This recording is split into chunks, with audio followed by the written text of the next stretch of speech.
just talking about the AFC West and what it has been through 5 weeks, everyone thought, myself included, that this was going to be the most grueling, tough division that we've ever seen, or at least in the last 15 or so years. And on paper it was. We never saw on paper a division with the quality of quarterbacks, 1 through 4, that the Chiefs, Chargers, Raiders, and Broncos had. But as we just talked about, right now Denver looks like they have a bottom half of the league quarterback. Derek Carr, with offensive line struggles, he's a middling type quarterback. Mahomes and Herbert are special. That's locked and cemented. I had no doubts about that. But beyond that, with that impact, with head coaching impact, Hackett has been a disaster. Brandon Staley, to me, still has a lot to prove. And I've seen so much at this point that I'm highly questionable that he will prove that he should be their long-term head coach in LA.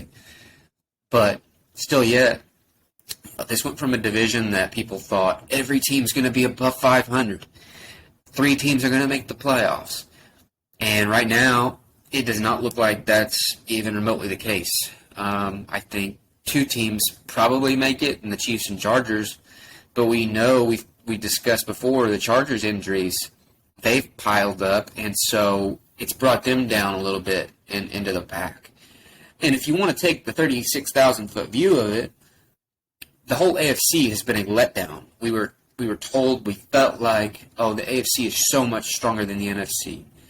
It might be, and it may just be that there's a lot of teams that are equal, and so the records don't really show how good the conference is. But you just watch the games through this first month, and a lot's going to change. But really, guys, there are like 2 teams in the AFC that jump out of your mind. 3 maybe. If you want to include the Ravens, I heard a stat, they've only been behind in games 14 seconds this year. So they show the potential.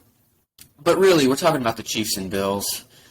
Speaking of Chiefs and Bills, I'm going to the game next weekend. Going to be a heck of a time. Can't wait for that one. But it looks like those 2 and everybody else. And so in the AFC West, Monday night, Chiefs and Raiders in Arrowhead. Don't get me wrong. I'd be the first to tell you the Raiders are capable of giving the Chiefs a game. They're capable of winning the game.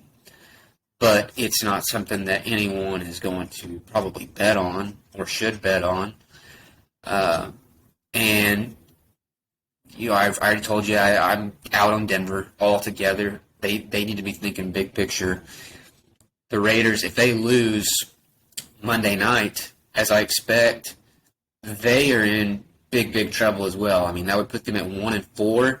And even though there are 7 playoff teams now, that's just a massive hole to dig out of. When they have more difficult games ahead. They will play the Chiefs again. They'll play the Chargers again.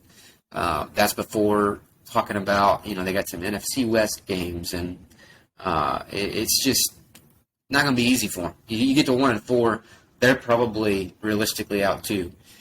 Chargers, we'll see. Like a game like Sunday, the Chargers have against the Browns, that's a swing game. That's the type where, depending on what the outcome is, we'll probably look back and say, that was the one that either got them in or got them out, because Cleveland is going to be, I think, fighting for that 7 seed. Nothing more than that. But going back to the Chiefs, I mentioned, for those who don't know, I do film analysis for Kansas City over the Chiefs. Here is what was amazing to me more than anything else about last Sunday night at Tampa Bay. I felt like they did something in 1 week. Okay, they found their offensive identity, their new offensive identity in this post-Tyreek Hill world way quicker than I thought was possible, okay, based on what we saw in Indianapolis and against the Chargers the week prior. If you would have said, they're going to come out rolling like they did week 1 and have their identity from step 1, I could have bought that because they worked hard. Mahomes did all that work with the receivers away from the Chiefs facility this offseason. But once you saw him stumble a couple times against the Chargers, they absolutely dropped their ball bag in Indianapolis and stunk the joint up. After seeing that, I thought, this is going to take a month. This might take 6 weeks to really dial in on what they need to do. But no, they did it in 1 week, and it was very simple. I dogged on the Kansas City offensive line for those couple weeks they struggled because they were expected to be a top 3, top 5 offensive line in the entire league, and they were playing in those 2 games. They were playing like a bottom 5 unit, and it's like this really is the big fix if they can get back on track. But I didn't think it would come so quick, and maybe it just turns out that they were super motivated by the things that were said by Tampa players and people, in the media who kind of said, hey, this offensive line is stinking it up. But they came out against the Bucs. They established who they can be in the most optimal form, what this offense can be. Yes, Mahomes and Kelsey, those are the spearheads. Those are the top of the pyramid, right? They're always going to be. That connection is paramount to the offense's success and will continue to be so. But right below that is the offensive line, okay? And not just the offensive line, those running backs. Because, yes, I'll be one to tell you, Isaiah Pacheco looks awesome. He gives me, it's not a direct comparison, there's differences, but he's the closest thing to Kareem Hunt since Kareem Hunt left the Chiefs, in that he has great contact balance, runs super hard, has speed to break the big run. He can house it from 50, 60, 70, and he can also catch. He just hasn't got to show that really yet, right? He did that in the training camp, and so his potential, I would buy a lot of Pacheco stock. But also, Clyde Edwards-Helaire is having a career year. As much as that might be saying or not, he's having a career year. He ran for almost 100 yards alone against that Tampa defense. Pacheco added another 65 or 70. And as a team, they ran on Tampa Bay unlike anyone ever has since Todd Bowles became their defensive coordinator in 2019. And this is not me saying, oh, the Chiefs need to be a run-first team. Not at all. The point is, they need to be able to do it when it's called upon.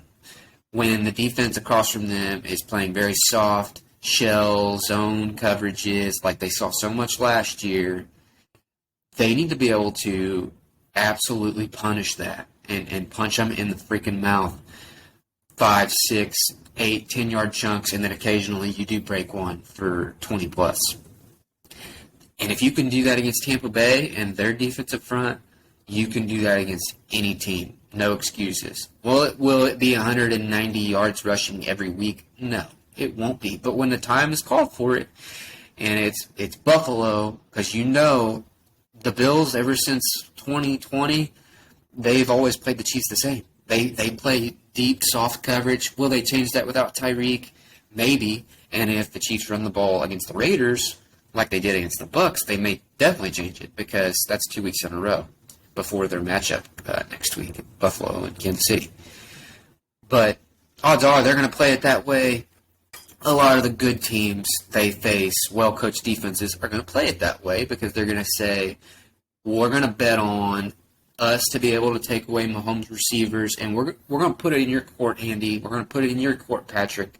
Are you willing to trust your offensive line and trust those running backs to beat us? And they're going to take that risk, and the Chiefs have to continue to do that. And what they'll find, if they do, and if they continue, not necessarily to the high quality level as Tampa was, that they played in Tampa, but if they'll continue to run the ball like that and be that physical, imposing offensive line that teams are actually scared of, and they have to think about, run and pass are equally or close to equally great threats, it's going to help the passing game too. The play action, we saw it against Tampa Bay, hitting Marquez Valdes-Scantling downfield a couple times. There were openings. Mahomes missed one to Hardman. He was sprung wide open for a touchdown. Sky Moore is getting involved, the rookie receiver out of Western Michigan, and McCole, he's going to get healthier too. Juju, Kelsey, right? They're reliable, tough guys in the short to intermediate. It's all going to continue to open up. And again, the big point is, it can be their identity, that they are We're going to be a physical, tough offensive line, and whatever you give us, we're going to take it. If you show us looks to where we can run the ball, then we're going to do it, and it's going to hurt. We're going to beat the piss out of you. And once you start to adjust and bring those safeties down and play tighter in coverage, we got the speed on the perimeter. We have the route runners to, make things happen. And, of course, the quarterback who, even if you cover our receivers for the first 3 seconds, he could turn the play into a 10-second play and do something crazy like he did with that little loft touchdown down there by the goal line against the Bucs to Clyde Edwards-Helaire. So even as an honest Chiefs fan who a couple weeks ago was saying this offensive line sucks right now, they showed me and all of you in Tampa Bay what they're capable of. And that version, combined with a solid defense that's only getting healthier, at least right now, good luck. It's Buffalo and Kansas City duking it out.